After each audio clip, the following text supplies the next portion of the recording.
मित्रांनो, ही कथा पूर्ण ऐका, तुम्हाला खूप आवडेल. मित्रांनो, माझं नाव अंजली आहे. ही कथा माझ्या काका आणि माझ्या आईची आहे. माझं कुटुंब खूप छोटं होतं. माझे काका, ज्यांचं वय आता 30 वर्षांचं आहे, आणि माझ्या आईचं वय 37 वर्षांचं आहे. माझा मोठा भाऊ सशील, जो 22 वर्षांचा आहे, तो परदेशात नोकरी करतो. आणि मी, 19 वर्षांची अंजली. माझ्या काकूंचा मृत्यू 2 वर्षांपूर्वी एका अपघातात झाला होता. त्यानंतर काका एकटेच राहिले होते. माझे वडीलही आम्हाला सोडून गेले होते. मी तेव्हा फक्त 10 वर्षांची होते, जेव्हा ते एका आजाराने गेले. माझ्या काकांचं नाव संजय आहे. ते उंच, मजबूत आणि त्यांच्या काळ्या डोळ्यांत एक खोलवर भाव होता. त्यांच्या आवाजात एक विचित्र आकर्षण होतं. लोक म्हणायचे की ते तरुणपणी खूप देखणे असतील. माझ्या आईचं नाव मनीषा आहे. त्या खूप सुंदर आहेत, गोरा रंग, लांब काळे केस आणि एक स्मितहास्य जे कोणाचंही मन जिंकून घेईल. त्या नेहमी उदास असायच्या, कदाचित वडिलांच्या आठवणींमुळे किंवा कदाचित आणखी काही. पण खरं सत्य मला नंतर समजलं, जेव्हा मी कॉलेजच्या पहिल्या वर्षात शिकत होते.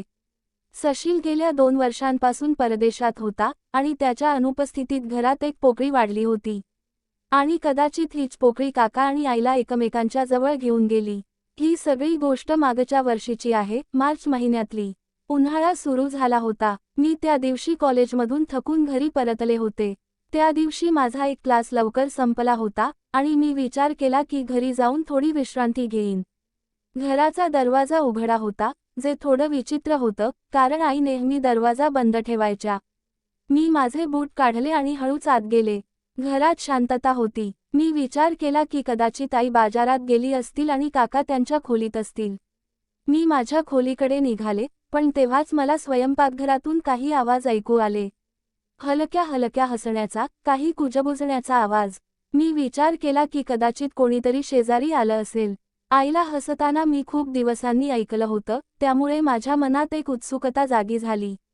मी हळूच स्वयंपाकघराकडे गेले. दरवाजा थोडासा उघडा होता, आणि मी आत डोकावून पाहिलं.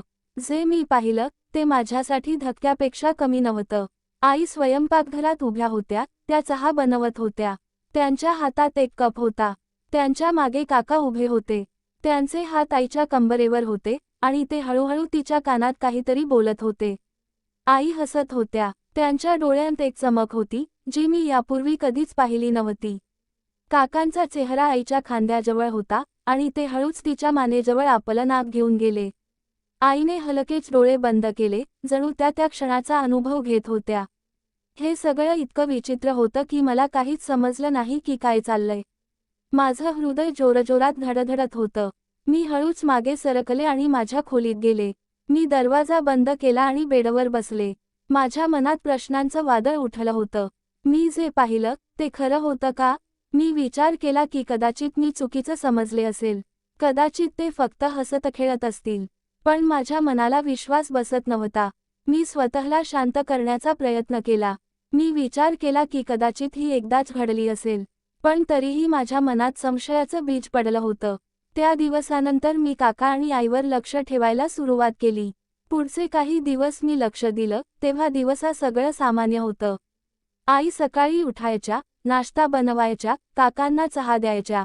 काका त्यांच्या मोबाईलमध्ये गुंतलेले असायचे, आणि आई घरकामात व्यस्त असायच्या. पण काहीतरी बदललं होतं. काकांच्या डोळ्यांत एक चमक होती, जी यापूर्वी दिसत नव्हती. ते आईशी बोलताना थोडं जास्त हसत होते. आईही आधीपेक्षा जास्त खुश दिसत होत्या. त्या गाणी गुणगुणायच्या, आपले केस वारंवार सावरायच्या, आणि कधीकधी काकांकडे पाहून हलकेच हसायच्या. या सगळ्या छोट्या छोट्या गोष्टी होत्या, पण माझा संशय आणखी गडद करत होत्या. एकदा संध्याकाळी मी माझ्या खोलीत बसून पुस्तक वाचत होते. आई म्हणाल्या होत्या की त्या शेजारी कोणाला भेटायला जात आहेत, आणि काका त्यांच्या खोलीत होते. मी विचार केला की थोडा टीव्ही पाहावा. मी हॉलमध्ये गेले, पण तेव्हाच मला आईच्या चपलांचा आवाज ऐकू आला. मी विचार केला की कदाचित त्या लवकर परत आल्या असतील. मी टीव्हीचा आवाज कमी केला आणि हळूच पाहण्याचा प्रयत्न केला. आई हॉलमध्ये नव्हत्या. मी लक्ष दिलं, तेव्हा काकांच्या खोलीचा दरवाजा हलकासा उघडा होता. मी हळूच तिथपर्यंत गेले. आतून आईचा हलका आवाज आला, देवरजी, कोणी पाहिलं तर काय विचार करेल? काकांनी हसत हसत म्हटलं, मनीषा, अंजली वर आहे, आणि बाहेर कोणी नाही. तू काळजी करू नको. मी दरवाजाच्या फटीतून डोकावलं. आई काकांच्या जवळ बसल्या होत्या. काकांचा हात आईच्या खांद्यावर होता आणि ते हळूहळू तिच्या केसांना हात लावत होते. आईचा चेहरा थोडा लाल झाला होता आणि त्या काकांकडे पाहून हसत होत्या. मग काकांनी आपला चेहरा आईच्या जवळ नेला आणि आईने डोळे बंद केले. त्यांच्यामधला तो क्षण असा होता की मला समजणं कठीण होतं. मी हळूच मागे सरकले आणि माझ्या खोलीत आले. माझं डोकं सुन्न झालं होतं. काही दिवसांनंतर एक रात्री मी उशिरापर्यंत अभ्यास करत होते. रात्री 12 वाजले असतील. मी विचार केला की पाणी पिऊन झोपूया. मी माझ्या खोलीतून बाहेर पडले आणि स्वयंपाकघराकडे निघाले. तेव्हाच मला दिसलं की काका त्यांच्या खोलीतून बाहेर होऊन आईच्या खोलीकडे जात आहेत. ते हळूच चालत होते, जणू कोणाला कळू नये. आईची खोली पहिल्या मजल्यावर होती आणि काकांची खोली खाली. मी विचार केला की कदाचित त्यांना काही काम असेल. पण मग मी पाहिलं की आईच्या खोलीचा दरवाजा हलकासा उघडला आणि काका आत गेले. दरवाजा बंद झाला. मी तिथेच जिन्यावर उभी राहिले. माझं हृदय पुन्हा जोरजोरात धडधडू लागलं. मी हिम्मत करून हळूच आईच्या खोलीजवळ गेले.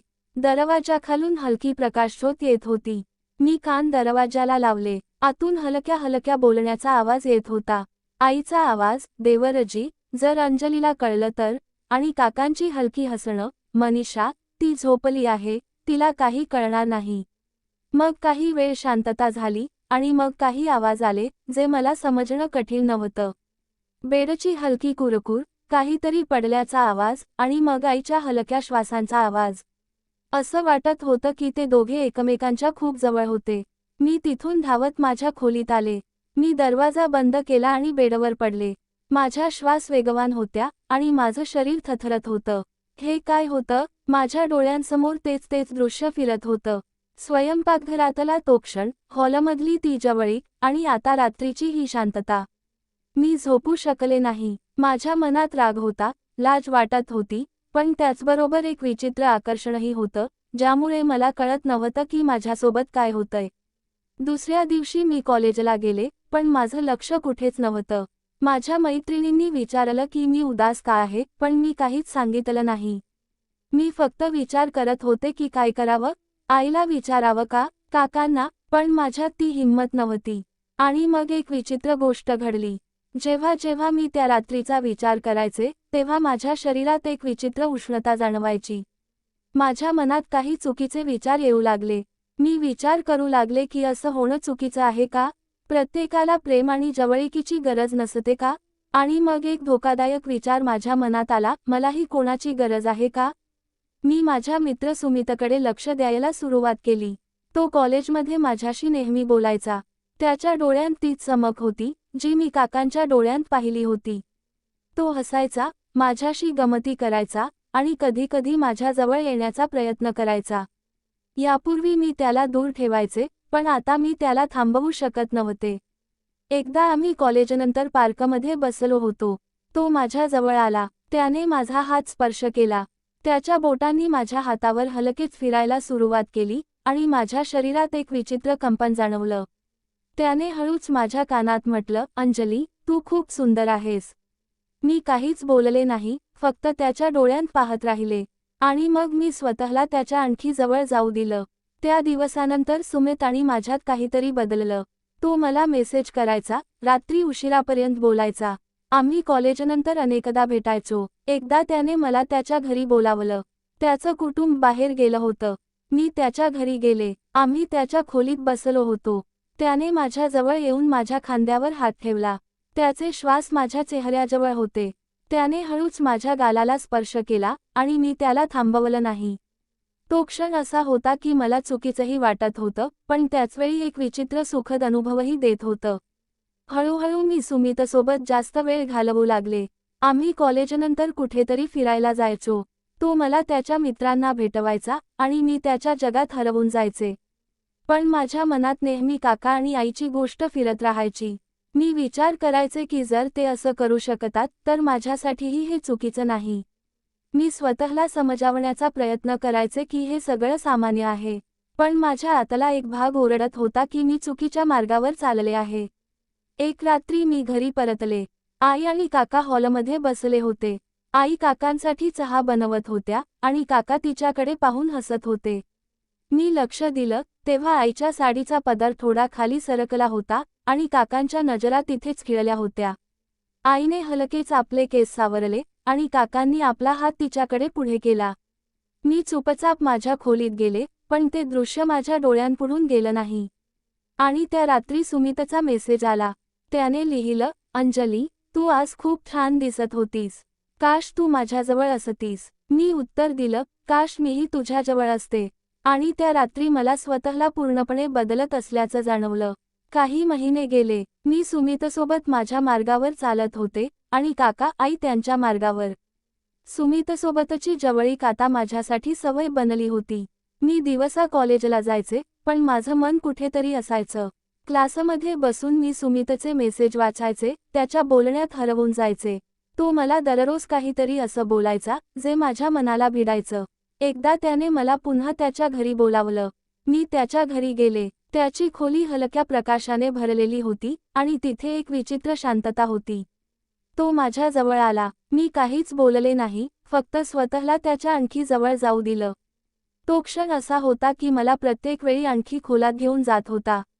मी डोळे बंद केले आणि त्याच्या स्पर्शाचा अनुभव घेऊ लागले. माझ्या मनात एक प्रश्न उभा राहिला, हाच तो अनुभव आहे का, जो आईला काकांच्या जवळ घेऊन जातो? पण मी तो प्रश्न दाबून टाकला. त्या दिवसानंतर मी आणखी बुडाले. सुमित माझ्यासाठी सगळं काही बनलं होतं. मी रात्री उशिरापर्यंत त्याच्यासोबत बाहेर राहायचे आणि घरी परतण्याची इच्छाच होत नव्हती. घरातलं वातावरण आता आधीपेक्षा जास्त विचित्र झालं होतं. आई आणि काका आता माझ्यासमोरही कमी सावध राहू लागले होते. माझ्या मनात राग होता, पण त्याचबरोबर एक विचित्र आकर्षणही होतं. मी विचार करायचे की आता त्यांना कोणतीही भीती वाटत नाही का? त्यांना वाटतं का की मला काहीच माहीत नाही? आणि मग माझं मन सुमितकडे वळायचं. त्याचं बोलणं, त्याचा स्पर्श आणि ते क्षण जे मला प्रत्येक वेळी आणखी खोलात घेऊन जात होते.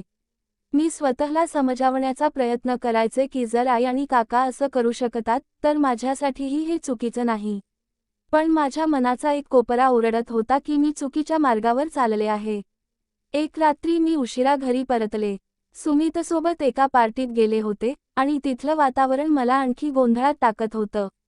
मी पाहिलं की आईची खोली बंद होती आणि काका त्यांच्या खोलीत नव्हते. मी हळूच आईच्या खोलीजवळ गेले. दरवाजाखालून हलकी प्रकाशझोत येत होती. मी कान दरवाजाला लावले. आतून आईचा हलका आवाज आला, देवरजी, आज थोडं लवकर, अंजली कधी येईल काही कळत नाही. काकांनी हसत हसत म्हटलं, मनीषा, ती तिच्या जगात हरवली आहे, तिला काय कळणार? मग शांतता पसरली. मी समजले की ते पुन्हा त्या जगात हरवले होते. मी माझ्या खोलीत गेले आणि बेडवर पडले. माझ्या मनात वादळ उठलं होतं. मी विचार करत होते की हे सगळं आता माझ्यासमोरही उघडपणे होणार आहे का? आणि मग सुमितचा मेसेज आला. त्याने लिहिलं, अंजली, आज रात्री तू खूप छान दिसत होतीस. काश तू माझ्याकडे थांबली असतीस. मी उत्तर दिलं, काश मीही थांबले असते. त्या रात्री मला स्वतःला पूर्णपणे बदलत असल्याचं जाणवलं. मी त्या मार्गावर इतकी पुढे गेले होते की परत येणं अशक्य वाटत होतं. काही महिने गेले. मी सुमितसोबत माझ्या जगात हरवले होते आणि काका आई त्यांच्या जगात. पण एक दिवस सगळं बदललं. एक संध्याकाळी मी कॉलेजमधून परतले, तेव्हा घरातलं वातावरण काहीसं वेगळं वाटलं. दाराजवळ एक जोडी चपला होत्या, ज्या मला ओळखीच्या वाटल्या. मी आत गेले, तेव्हा हॉलमध्ये सशील बसला होता. त्याचा चेहरा कठोर होता. आई आणि काका तिथे होते, पण त्यांच्या नजरा खाली होत्या. मी म्हणाले, दादा, तू कधी आलास? सशीलने माझ्याकडे पाहिलं आणि हळूच म्हणाला, आज सकाळी. अंजली, तू वर जा. मला आई आणि काकांशी काही बोलायचं आहे. मला विचित्र वाटलं, पण मी माझ्या खोलीत गेले. वरून मला त्यांचे आवाज ऐकू येत होते. सशीलचा आवाज चढत होता आणि आईचा आवाज थरथरत होता. मी हळूच जिन्यावर आले आणि ऐकण्याचा प्रयत्न केला. सशील ओरडत होता, हे काय चाललंय इथे? मी विचार केला होता की मी माझ्या कुटुंबासाठी मेहनत करतोय आणि इथे हे सगळं. त्याच्या आवाजात राग होता, पण त्याचबरोबर एक वेदनाही होती. मी खाली डोकावलं. सशील त्याच्या फोनवर काहीतरी दाखवत होता. आई आणि काका सोफ्यावर बसले होते. त्यांचे चेहरे पांढरे पडले होते. सशीलने फोन आईकडे पुढे केला आणि म्हणाला, हे पहा. मी घरात कॅमेरे लावले होते, सुरक्षेसाठी. पण हे काय आहे? रात्री खोलीत, दिवसा हॉलमध्ये. तुम्हाला लाजही वाटत नाही का? आईने फोनकडे पाहिलं आणि हाताने तोंड झाकलं. त्यांच्या डोळ्यांतून अश्रू वाहू लागले. काकांचं डोकं खाली होतं आणि त्यांची बोटं थरथरत होती. सशीलने टेबलावर जोरात मुठं मारली आणि ओरडला, तुम्ही माझं कुटुंब आहात आणि तुम्ही माझ्या पाठीमागे हे सगळं केलं? आई रडत रडत म्हणाल्या, सशील, बेटा, आम्हाला माफ कर. आम्ही बहकून गेलो. एकटेपणा, त्याने आम्हाला इथपर्यंत नेलं. त्यांचा आवाज तुटत होता. काकांनी हळूच म्हटलं, सशील, मी चूक केली. मला माहीत नव्हतं की हे सगळं इतकं पुढे जाईल. आम्हाला माफ कर. त्यांच्या आवाजात लज्जा होती. पण सशीलचा राग कमी झाला नाही. तो म्हणाला, माफी? तुम्ही माफी मागता आहात? तुम्हाला माहीत आहे का की या घरात काय तुटलं आहे? अंजलीसुद्धा याच्या जाळ्यात अडकली आहे. मी ऐकत होते आणि माझे पाय थरथरू लागले. सशीलने मला हाक मारली, अंजली, खाली ये. मी घाबरत घाबरत खाली गेले. सशीलने माझ्याकडे पाहिलं आणि म्हणाला, अंजली, तू सुद्धा सांग, हे सगळं कधीपासून चाललंय? आणि तू किती बहकली आहेस? मी रडायला लागले. मी सगळं सांगितलं, स्वयंपाकघरातला तो क्षण, रात्रीची ती शांतता आणि सुमितसोबत माझ्या चुका. सशीलचा चेहरा लाल झाला. त्याने आपले केस ओढले आणि म्हणाला, हे माझं कुटुंब आहे. मी परदेशात दिवसरात्र मेहनत करतो आणि इथे सगळं उद्ध्वस्त होतंय. आईने सशीलचे पाय धरले आणि रडत रडत म्हणाल्या, बेटा, आम्हाला एक संधी दे. आम्ही सुधारू. काकाही हात जोडून म्हणाले, सशील, मी तुझा काका आहे. माझी चूक होती. मला शिक्षा दे, पण या घराला वाचव. पण सशीलने आपला चेहरा दुसरीकडे वळवला. त्याच्या डोळ्यांत अश्रू होते, पण त्याचा राग कमी झाला नाही. तो म्हणाला, नाही, ही माफीची गोष्ट नाही. हा गुन्हा आहे आणि याची शिक्षा तुम्हाला मिळेल. दुसऱ्या दिवशी सकाळी सशीलने पोलिसांना फोन केला. 2 पोलीस घरी आले, एक इन्स्पेक्टर आणि एक कॉन्स्टेबल. सशीलने त्यांना फोनमध्ये कॅमेऱ्याची फुटेज दाखवली. इन्स्पेक्टरने फुटेज पाहिलं आणि म्हणाला, हा गंभीर प्रकरण आहे. आम्हाला या दोघांना पोलीस स्टेशनला न्यावं लागेल. आई आणि काका चुपचाप बसले होते. आईच्या डोळ्यांतून अश्रू वाहत होते आणि काकांचा चेहरा दगडासारखा कठोर झाला होता. पोलिसांनी दोघांना हातकड्या लावल्या. आईने माझ्याकडे पाहिलं आणि हळूच म्हणाल्या, अंजली, आम्हाला माफ कर. पण मी काहीच बोलू शकले नाही. मोहल्ल्यात हंगामा झाला. शेजारी बाहेर आले आणि लोक कुजबुज करू लागले. पोलिसांच्या गाडीत आई आणि काकांना बसवण्यात आलं. सशील माझ्याजवळ आला आणि म्हणाला, अंजली, हे योग्य आहे. त्यांना त्यांच्या चुकीची शिक्षा मिळायला हवी. मी फक्त चुपचाप रडत होते. मी रडत रडत म्हणाले, दादा, मी चुकीच्या मार्गावर गेले होते. मला माफ कर. सशीलने माझ्या खांद्यावर हात ठेवला आणि म्हणाला, अंजली, मी तुझा भाऊ आहे. मी तुला कधीही एकटं सोडणार नाही. पण आपल्याला हे समजलं पाहिजे की चुकीचे मार्ग आपल्याला फक्त नाशाकडे घेऊन जातात. त्या दिवसानंतर सशीलने माझ्या अभ्यासाकडे लक्ष दिलं. मी सुमितशी सगळं संपवलं. हळूहळू मी माझं आयुष्य पुन्हा रुळावर आणण्याचा प्रयत्न करू लागले. पण जे घडलं ते माझ्या मनातून कधीच निघालं नाही. मित्रांनो, ही माझ्या कुटुंबाची कथा होती. यात चुका होत्या, वेदना होत्या आणि एक धडाही होता. मी तुम्हाला सांगू इच्छिते की जर आपल्या आजूबाजूला कोणी चुकीच्या मार्गावर जात असेल तर त्याला शिक्षा देण्यापूर्वी समजावण्याचा प्रयत्न करायला हवा. प्रेम आणि जवळीकीची गरज प्रत्येकाला असते, पण तिला योग्य मार्गावर नेणं ही आपली जबाबदारी आहे.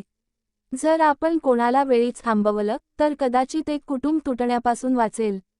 ही कथा आपल्याला शिकवते की चुका माणसांकडून होतात, पण त्यांना सुधारण्याची संधीही आपणच द्यायला हवी.